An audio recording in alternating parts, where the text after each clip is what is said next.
May buntag sa atong mga kaigalaan sa tibuok kalibutan, may aga sa tanan ng mga kailungguan o magandang umaga sa ating lahat sa mga katagalugan. So, nakitaan ko lang ang video ni Father Darwin sa iyang reel. Aton nga lang taon ang iyang video.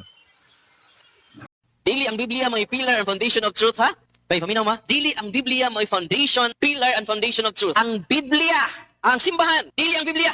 Muna Makatilindog balahibo mga kabyanan ang iyagin play nga video. Kaya nga naman, ano ang balya? Dili ang Biblia mao ang pillar of truth or foundation of truth.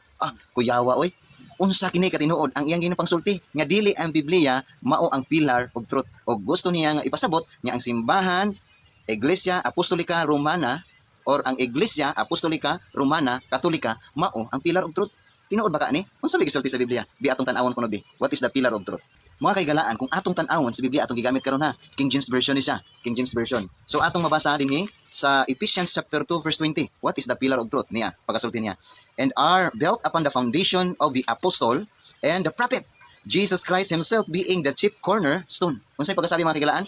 Walay may gisulti diri ang Biblia nga ang simbahan apostolika romana mao ang pillar of truth. Kinsa di ang pillar of truth? Mao si Hesukristo mga kahigalaan. Ato pang basahon sa usa ka teksto niya. Isaias 28:16 unsay gisulti mga kahigalaan? Therefore thus saith the Lord God, behold, I lay in Zion for a foundation stone, a tried stone, a precious cornerstone, a sure foundation, He that believeth shall not make haste. So dito ating makikita mga kapatid, mga taga pakinig at taga panonood na yung foundation, yung stone ay walang iba, ay si Kristo.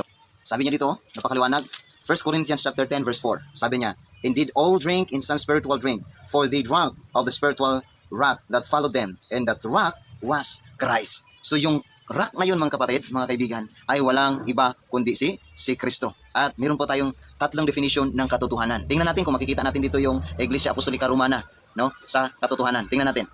So yung unang teksto na katotohanan ay ating makikita sa John 17 verse 17. Tingnan natin, babasahin natin. Ito yung pagkasabi niya. Gusto mo kakantahin ko pa, Father Darwin? Sabi niya, Thy word is truth, Thy word is truth. John 17:17 says Thy word is truth. Wala naman tayong nababasa dito na katolika, yung katotohanan, yung salita ng Diyos. Okay lang naman kasi binabaliwalang bisa niya yung banal na salita ng Diyos. Kasi nasa Iglesia Apostolika Romana daw ang katotohanan. Isa pang katotohanan ating makikita.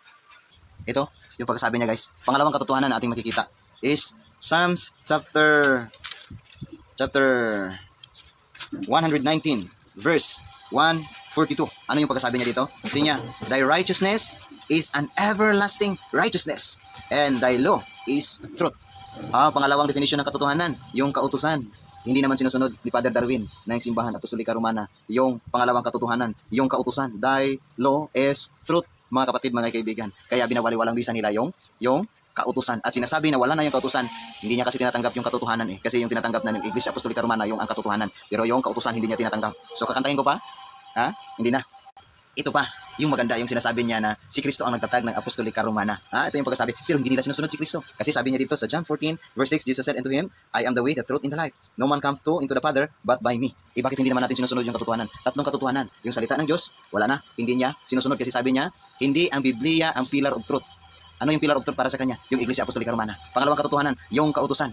Yung kautusan ng Diyos, Psalms 119 verse 142, hindi niya sinusunod din. Binabalingwala, hindi niya rin sinusunod kasi yung pang-apat na utos dun, sasabi, alalahanin mong araw na pagpapahinga, yung Sabado, hindi naman niya sinusunod. At sabi dun, huwag kang gumawa ng imahin. Hindi ka sinusunod, kaya makikita natin maraming imahin sa loob ng Iglesia. O di ba? At pangatlo, si Jesus Christ, yung katotohanan, I am the way, the truth, and the life. Pero hindi niya rin sinusunod. Sinasabi niya lang, alam ko naman na nag-aaral. Ano pakaganda lang dito? Kasi sabi niya, hindi daw yung Biblia, yung pillar of truth. Pero nagko-quote sa galing sa salita ng Diyos, galing sa Biblia. Paano ba naman yun? Sana, hindi mo na ito gagamitin. Kukunin mo doon sa sulat, galing sa Simbahan Apostolika Romana. Oy, Father Darwin, okay ka lang? Sabihin mo lang, nandito lang ako.